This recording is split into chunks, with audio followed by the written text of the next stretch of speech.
Throwaway account. I, F36, have dated Nick, M37, for 3 years.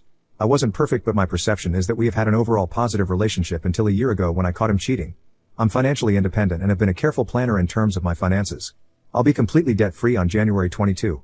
I had a hard time forgiving him, but he did everything to regain my trust and we had a somewhat smooth run for about 8 months. He asked me to help him start a business, which I did in part. I wrote the plan according to his idea, coached him through getting his permits and all other steps. He didn't follow through. First it was that he didn't have time. Then it was that he was anxious because getting it off the ground wouldn't be immediate. So in other words, I created a business for him where I would be his main client.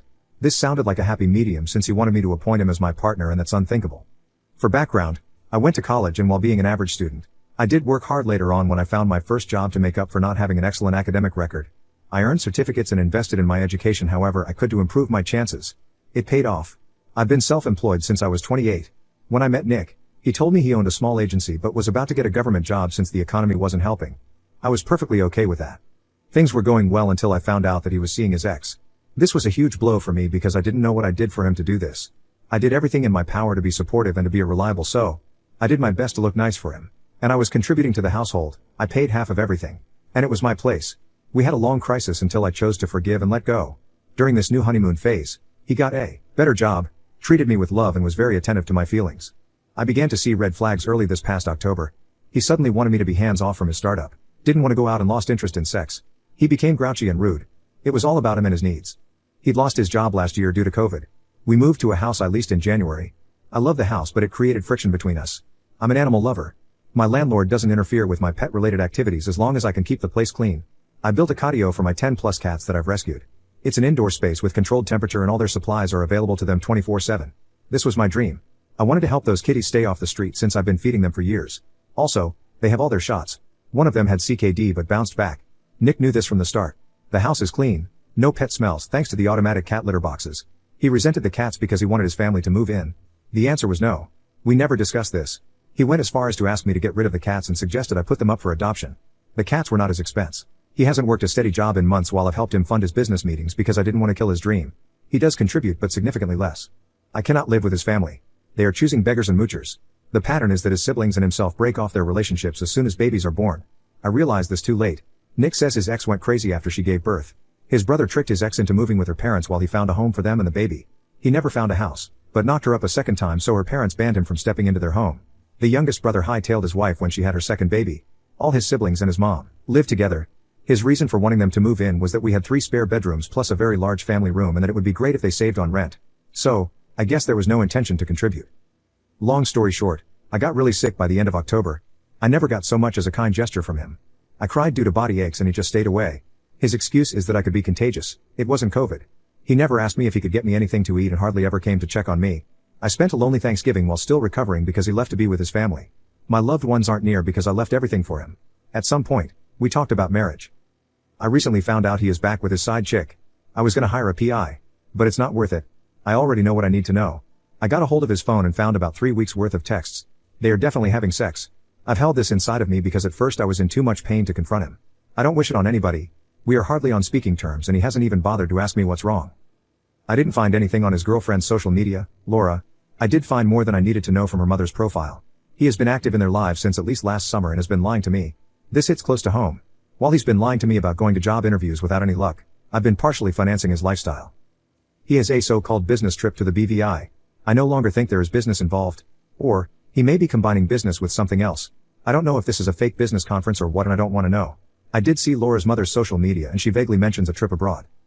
I'm leaving him first because of the pain he's causing me and second because he's a liar. I need advice to see if there's anything I'm leaving out from my to-do list as I'll be disconnecting from him. I'm not granting him the luxury of knowing that I'm pulling the rug in advance. I already talked to the landlord as I'll be leaving the house slightly earlier. I'll be using Nick's trip to uproot myself. I already hired a company that specializes in pet transport since I'm concerned about flying pets in cargo. I have all their health certificates in order so they will be coming to pick my kittens up by 9 a.m. Nick's flight leaves much earlier so he needs to be out by 6 a.m. I'm moving closer to my family and I've already made arrangements to board my pets until a new catio is built for them. My sister will take care of it. I will be living on my own property. I've arranged for the movers to come the same day in the afternoon. That way I'll have time to pack and separate my stuff from his.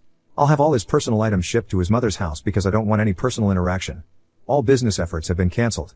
I've made Sue gets no access to my clients and deleted the business plan, etc. I need to change all my passwords and all the pins on all my cards and the Visa I've allowed him to use for emergencies because he might be able to draw from it. I also need to drain the bank account I let him use for business expenses and close it. I think it's best if I do it while he's flying to keep him from using them. IDK if I'm leaving anything out. I will leave immediately to avoid any surprises, his family coming to confront me, etc. He can now move in with his GF if he wants. I think she lives with her parents, but he will no longer be my problem. Any suggestions? I'd hate to leave any loose ends. Update, I moved out and I'm safe. First of all, thanks to all of you who took the time to send me your good wishes and pieces of advice. You've been really helpful. I take your good faith to heart. I created a checklist with all your suggestions to make sure that I made a clean exit, or as clean as possible. The pet transport service was on time. I'm glad that my cats made it safely. My sister was very helpful and took care of the new catio, which will be the entire middle bedroom. It's very spacious, bigger than my old catio, and they will be happy there. I'm not too crazy about outdoor catios because I love keeping them indoors. They can enjoy sightseeing from the windows. Nick seemed to be in a hurry to leave. I thought he might leave by 6 a.m. but he left before 5. I spent the night, or most of it, canceling services he wouldn't notice and keeping things in order. I'm glad I never gave up my home office. He wanted me to give it up so that we could use the room to accommodate his family. He already had the mental picture that I should do it plus give up my cat so that the catio would become an additional bedroom. I find the home office really useful as I need to have a separate mental space. This is how I close my work day, log off and avoid constantly checking work on the computer. I could never do that if I kept my office space where I sleep. I locked myself all night to work on removing any link to him. Still painful, but my resentment is helping me despise him even more. After he left, I was able to separate his belongings from mine until the pet transport came in. I was nervous, thinking that he might suddenly show up, but, thankfully, it didn't happen. I stopped by to donate his business suits on my way to the bank. A scumbag doesn't need nice suits. I don't know why I let him talk me into getting him nice clothes to look presentable at work meetings. He never completed anything, not even after business meetings. I also donated all our unopened food. I hate throwing away food. I got a list of documents the bank required to close/drain accounts, so I'm glad the teller was helpful. I took advice from Redditors and went to a different branch to avoid familiarities between Nick and bank workers. I locked my credit, reported all cards as stolen including his emergency Visa, the ATM he used for occasional business expenses, and removed him from all my reward systems, pharmacy, supermarket, etc. I changed my phone number a bit later so there's no way he can use them. The main reason for me to keep my old number for a short while was to avoid being disconnected should his family call. If they called, I would be warned that something was up. Mainly, I tried to use his 8 hours of air travel to disable all financial ties to avoid confrontation. The movers took a little longer because some furniture needed disassembling. I gave them all his tools and workbench that I gifted Nick. They also helped me take down the catio. I had the landlord keep the bed as I'm repulsed. All his belongings were documented and shipped to his mother. I was told it could take a day or two. The landlord already got the keys. I left ASAP after cleaning up because I was nervous he would call his family, in case he tried to use the cards, and they would show up to my place. I donated most of my clothing, same place where I left Nick's suits, to avoid triggering memories. I don't need all that stuff. I'm not a fancy dresser, so whatever replacements I get won't be expensive. I took all the electronics I bought for him, game console, tablet, desktop. The latter were my efforts to help him build an office. More on the tablet below. I left for a B&B about 4 hours away to make sure I didn't run into his family. I'm still tired and mentally exhausted, but I'm satisfied that I did it before Nick landed in the BVI, tried to use the cards, found out, sent someone since he was blocked from my phone, etc. I kept finding things that made me feel even more stupid, but what's done is done. I opened his external memory to delete any of the files that I created and found an e-business card with his ex's, now side chick, name as chief marketing director for the company I created for him. This is beyond dishonesty. And please, marketing director my ass. They are living in a dream. I was told in my previous post to expose him to her, but she knows about me. Her texts were sometimes insistent on him making a choice and sometimes very passive about understanding he needed time. Her mother and sister both did a FB check-in at a BVI airport, so this is definitely not a business trip. Let them cover for his expenses now. I don't think her mother likes Nick because their texts make reference to some parental interference from her mom. I'm sure Nick's shit show will begin when he tries to get into our place. Maybe the owner already changed the locks by then. If not, he must already know as his stuff was shipped. I will take advice and go to therapy because my levels of anxiety are over the top. About his tablet, I logged onto it and found it logged onto his email accounts and texting. It was both cathartic and awful. I found out he'd been fired from his government job. It's not that he lost his job. He effing got fired, lied to me about getting a new job and then lied about not getting paid. From what I gathered, he spent days walking around the mall in IDK for what purpose? She constantly asked him if he was at XYZ shop. Sometimes he sent her pics of his breakfast, at the mall. I started that relationship fair and square. He was single. At least I'm glad I was never a side piece. His breakup with her is confirmed by the messages. She's very young, F25, has a job and comes from a tight-knit family from what it looks like on her mother's FB page. Their messages also let me know what a low life he is. He wanted her to actively market his, non-existent, business, and when she succeeded, then he would be comfortable about leaving me. He told her he would have left me earlier, but she needed to understand that would affect him and she needed to understand that. She replied with desperate messages that she was looking for a better job. Sometimes she was docile and didn't push him. Nick showed up one day with a rolling case bag full of documents. He said we could use it to call in clients. I was excited until he said it was from his ex's office, that those files were meant to be discarded so he will use them. That was among the first red flags that I got when I found out they were back together. I refused. 1. Because those are confidential client files and it's illegal. 2. Because I wanted nothing to do with her. So, in other words, her boss entrusted her to dispose of them and she turned them over to Nick. I had lawyered up about this some time ago. Initially, I wasn't gonna do anything, but after reading her unkind messages when I was sick, I decided to turn the files over to her boss via my lawyer. No further action will be taken on my side. But aside from screwing her up, I need to make it clear that I never used/took advantage of those files, just in case she and Nick get in trouble somewhere along the way. I'm safe and happy to be so near my family, but I'm mentally drained. I feel dirty and disposable. His family knew. His friends knew. She knew I existed and said I was playing sick to get pity. She texted that I wasn't helping more financially because I'm greedy. His replies reinforced this. His empty goals played a part here. He's been promising her that he will make it big and talks too much shit about an industry he hardly knows. All he had were my good faith and knowledge. He never nurtured his own network because he gets mad when he's told no but does nothing to be worthy of people's time. I will never help a man build himself. Ever. I need to refocus and rebuild my life. I want to help my sister. Maybe I'll take chunks of Nick's so-called business and develop it for her, if she agrees. I need to lose my feeling of being invalidated. It helps that I left a shit show behind for them to deal with. Let Nick move in with his sharp-tongued sister and her unruly kids that she allows to climb on the wall if they could. Let him find out how the website has been taken down. He asked me to back him up to occasionally pay for the business dinners.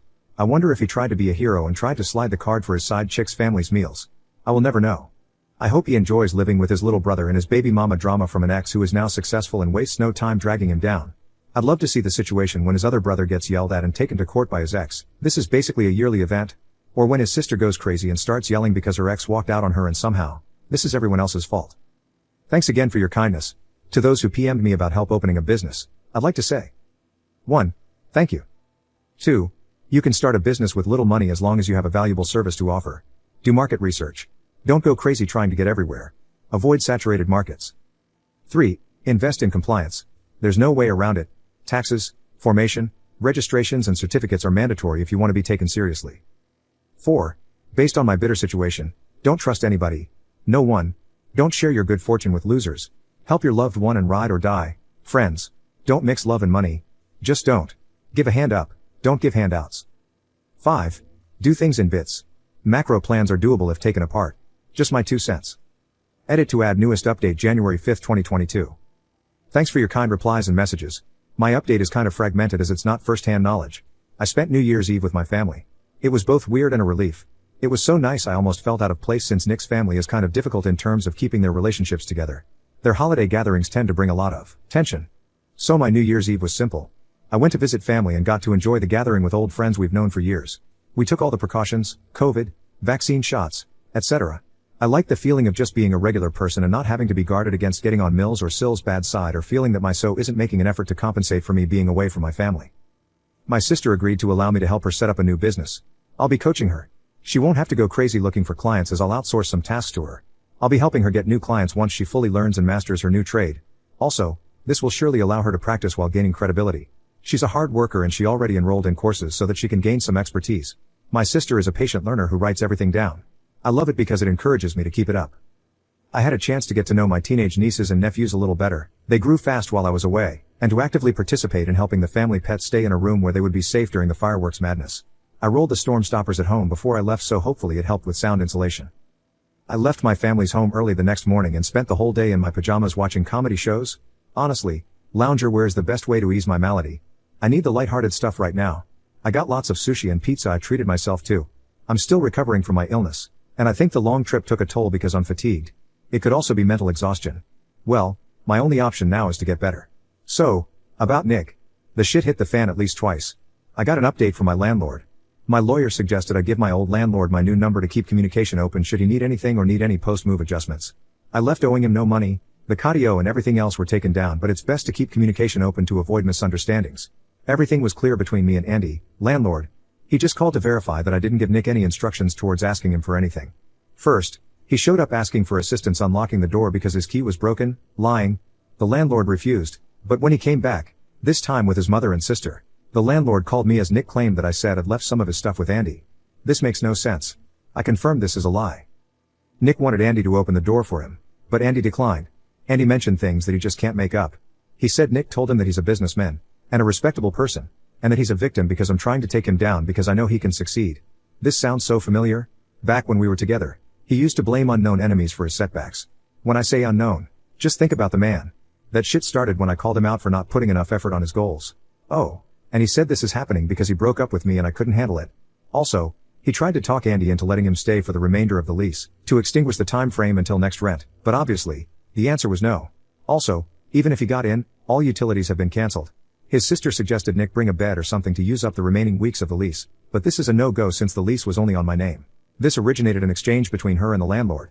Nick and his family insisted on lurking around after being asked to leave. He says Nick and his mother made it really hard to get rid of and that his sister sat on the stairs and was defiant. I can't recall what her reply was when Andy told her that sitting on the staircase wasn't allowed, but it was enough to piss Andy off.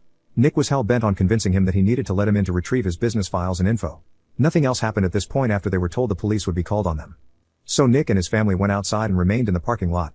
Andy told me Nick looked flushed and unhinged and was talking really fast. Oh, and he demonized me the whole time.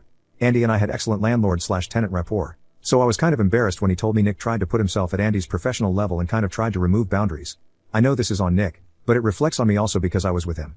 That's all I know from Andy's side. So sorry if this doesn't make a lot of sense. I called my lawyer. It was all covered before I left, but I got confirmation that a successful lawsuit is another long shot since Nick only used his mother's address as his official dwelling place. He even used it in for his legal battle with his ex-wife. I know this for a fact. My sister sent me screenshots from his AP's mom's profile. Nick's sister and AP's sister have been at a crossfire over their siblings. I don't know AP's sister's personality, but I know my former SIL is very prone to getting involved. There are lots of cryptic hostile posts. On his sister's side, it's all hatred against her own ex, and lots of venom against people who will claim to love you but won't hesitate to attempt to destroy you. Never trust someone who claims they will help you but will leave you with nothing. She also makes reference to little women who get infatuated with men and dump them after they are finally available. Beware of women who behave like groupies. They don't love you. They won't stick with you. You will learn who really loves you when you have nothing but yourself to offer. Also, she got lots of quotes with Nick being tagged about family being there for you. Tomorrow will look better. That's totally them and the dynamics of their family from hell. They love to hurt people but act like victims and are too sensitive to take responsibility. Okay, so the AP's mother has gone crazy in the last 6 days or so. They did celebrate New Year's Eve and Nick's face is nowhere to be seen. All of her siblings are shown with their SOs, and she is not shown with him. Also, all pics showing Nick from the Caribbean family vacation seem to have been deleted. I noticed she wasn't tagged in her employer's Christmas post. I'm familiar with that company's style. I'll admit I went crazy checking their profile when I first found out about their affair the first time around, and they love to tag their employees. It's a small company. She was tagged for Thanksgiving and all the previous e-greeting posts from every holiday in 2021. So, they include all their employees in these posts, and she hasn't been included. Not on the Christmas post. Not on the New Year's Eve post. Not on the New Year's Day post. They posted about 3 entries in between and she wasn't tagged. Her profile is active, but she's just not being included. Her sister who lives abroad posted a picture of all the siblings and she definitely hates Nick. Nick's AP replied with a nice sentence about family and the sister told her that she's amazing and that she is sure God will have great things in storage for you next year. Remember, when a door closes, thousands will open and whomever should not be in your life will be removed no matter how painful it gets. Also, she posts a lot about freeloaders. I don't like AP, but I feel that somehow, she's getting scapegoated by his family. I'm not sure what happened or exactly what went down. They are definitely not together, and she seems to no longer be working at that firm. Her mother seems to be reeling and has been writing a lot about parasitic men, losers seeking someone to latch onto, and mothers are always right. TBH, I don't think their breakup, if so, has to do with me canceling his chances at using me. The vibe I'm getting is that maybe he tried to squeeze more than was acceptable from AP in front of her family. Or I could be wrong.